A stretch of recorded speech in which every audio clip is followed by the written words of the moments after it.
Hello, in this video we're gonna check if a Samsung Galaxy Z Flip4 5G has a dual SIM slot.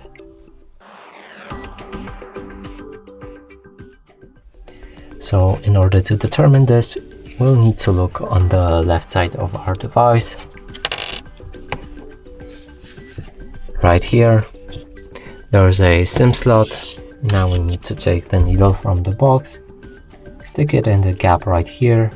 Now use a bit of the force to open it, take out the slot, and here we can find that this phone, just a second,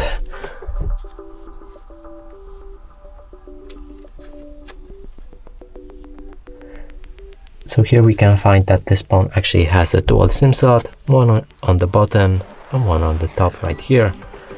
And that's it for this video. Hope you like it. Please consider subscribing to our channel, leave a like and a comment below.